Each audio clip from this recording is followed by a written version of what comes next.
Good morning everyone, welcome back to my channel. কেমন আছো তোমরা সবাই? আশা করছি তোমরা সবাই ভালো আছো, সুস্থ আছো। তো আজকে আরেকটা নতুন ভিডিওতে সবাইকে স্বাগত জানিয়ে আজকের ভিডিওটা শুরু করছি।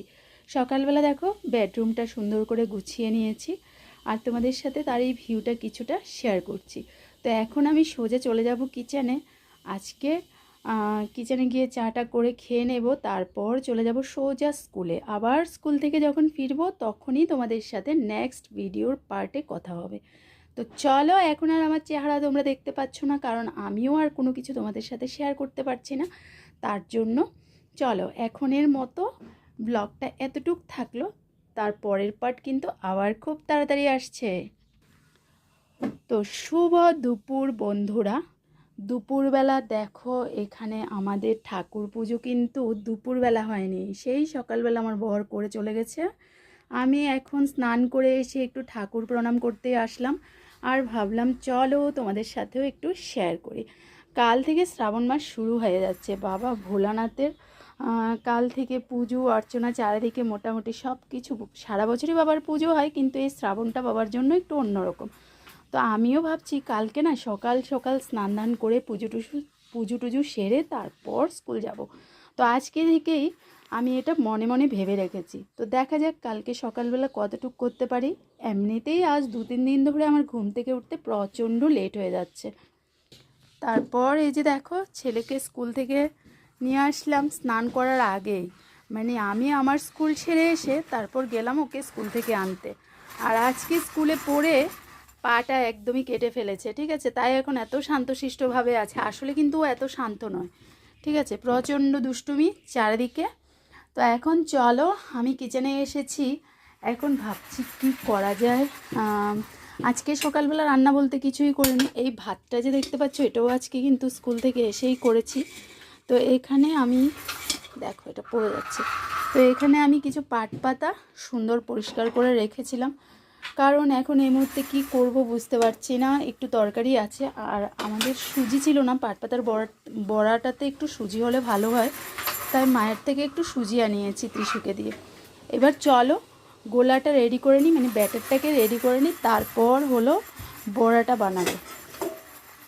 চলো এই যে এখানে বক্সটা নিয়ে নিয়েছি আর ব্যাটারটাকে এবার রেডি করে নিই। পাতাটাকে আমি অলরেডি আগেই ধুয়ে রেখে দিয়েছি, কিছুদিন আগেও করেছিলাম যখন রিমঝিম এসেছিলো। বড়াটা খেতে এত টেস্টি লেগেছিলো যে আজকে আবার ভাবলাম চলো আজকে আবার কয়েকটা করে নিই। আর আজকে রান্না এমনিতেও ভালো নেই। ছেলের জন্য এখানে এই যে দেখো ডিমটা বের করে রেখেছি, এটা অমলেট করব। আর আজকে রান্না বলতে কি, এখানে এই যে দেখো একটু শুটকির তরকারি আছে। তো চলো বড়ার জন্য রেডি করে নিই।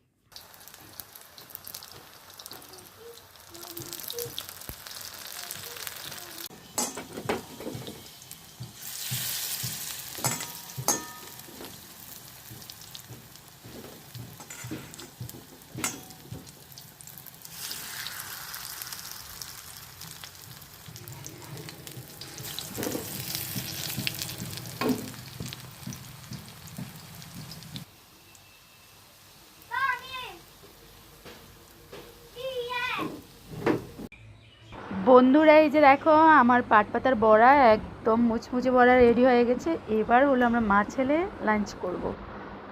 তারপর বিকেলবেলা আবার হাজির হয়ে গেলাম। আর দেখো কাঠগোলাপ ফুলগুলো এত সুন্দর লাগে, কিন্তু ফুলগুলো না কিছুটা পুরনো হয়ে গেছে। তো আমাদের বাড়ির পাশেই একটা কাঠগোলাপ গাছ আছে, সেখান থেকে আমি এই দুটো ফুল নিয়ে এসেছিলাম, একটু ভিডিও করেছি, তাই তোমাদের সাথে একটু শেয়ার করলাম, দেখতে ভালো লাগছে তাই। এদিকে আবার সোজা সন্ধেবেলায় হাজির হয়ে পড়লাম। এখানে আজকে আমাদের বাজার চলে এসেছে। তো কী কী বাজার আনা হয়েছে না হয়েছে সবটাই তোমাদের সাথে শেয়ার করব, তাই দেখো। আর ফ্রিজ থেকে পাশেই দেখতে পাচ্ছ একটা আম বের করে রেখেছিলাম, সন্ধেবেলা ছেলে একটু বায়না ধরে আম খাওয়ার জন্য, তোকে আমটা কেটে দেবো। আর এখানে দেখো মাছ আনা হয়েছে। আর কি কি সবজি আনা হয়েছে চলো দেখাই। মাছগুলো নিয়ে যাব কলপারে, তারপর কথা হচ্ছে আবার। আর এখানে দেখো অনেক কিছু সবজি নিয়ে এসেছে। আর এখানে ঢেঁকির শাক একদম টাটকা টাটকা আজকে সবজিগুলো, মানে বাজার যেদিন বসে না আমাদের এখানে সপ্তাহে 2 দিন বাজার বসে, আর সবজিগুলো একদম ফ্রেশ টাটকা সবজি পাওয়া যায়। তো দেখো তার থেকেই মানে বাজারটা একদম টাটকা বাজার করে নিয়ে এসেছে। কুমড়ো, এখানে বেগুন, ঝিঙে, করলা, কাঁকরোল, তাছাড়া কি ওই দেখো থানকুনি পাতা নিয়ে এসেছিলো সেদিন। তো এখন আমি এডিটিং করতে বসেই আমার মনে পড়লো, নয়তো কি বলো তো, এটা ফ্রিজে যেভাবে রেখেছিলাম সেভাবেই রয়ে গেছে, আমার কিন্তু মনেই ছিল না বাঁশকুড়ুলো নিয়ে এসেছে। তো অনেক সবজি না আমার ফ্রিজে, আমি বলতে পারি না, এত তাড়াহুড়োতে থাকি সকালবেলাটায়, মানে কি রান্না করব সেটা অনেক সময় মানে বুঝতেই পারি না, সকালবেলা এত তাড়াহুড়ো শুরু হয়ে যায়, তো সামনে যেটা পাই সেটাই রান্না করে চলে যায়। তো এখনই দেখলাম থানকুনি পাতাটা, কালকে হয়তো বাজারটা গুছিয়ে এখানে চলে আসলাম একটু চা খেতে। আজকে সন্ধেবেলা একটু চা করে নিয়েছি দেখো।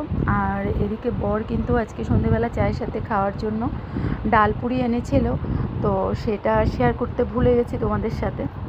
তারপর দেখো বন্ধুরা, এই যে মাছগুলো ধুয়ে নিয়ে এসেছি। তোমরা কিন্তু আমার ব্লগে দেখতেই পারো যে রাত্রিবেলা আমরা 3-4টের বেশি মাছ রান্না করি না, কারণ রাত্রিবেলা আমাদের 3জনেরই খাওয়া হয়। তো আজকে আমি এখানে দেখো অনেকগুলো মাছ নিয়ে নিয়েছি।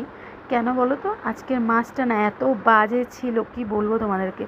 মাছটা যখন আমি ধুতে গিয়েছি তখনই এটা থেকে গন্ধ বেরোয় গেছিলো আমার মনে হচ্ছে, আর মনে হয় না মাছটা কালকে আর খাওয়া যাবে। তাই আমি এখানে বেশিরভাগটাই নিয়ে নিয়েছি, আজকে রান্না করে দেখবো, যদি খেতে পারি তাহলে বাকিটা রান্না করব, আর নয়তো ওটা ফেলতেই হবে, ওটা আর খাওয়া যাবে না। তো এদিকে মাছটা রান্না করব কী দিয়ে বলো তো, পেঁয়াজ দিয়ে মাছের ঝোল করছি। আর এখানে দেখো আমাদের মাছের ঝোল রেডি, আমাদের কিন্তু রাতের বেলার খাবারটাও কমপ্লিট হয়ে গেছে, তারপর আর এতটুকু বেঁচে গেল। ঠিক আছে, তো ব্লগটাও আজকে এখানে এন্ড করছি, ছোট্ট ব্লগ, দেখে নেবে পুরোটা, আশা রাখছি তোমাদের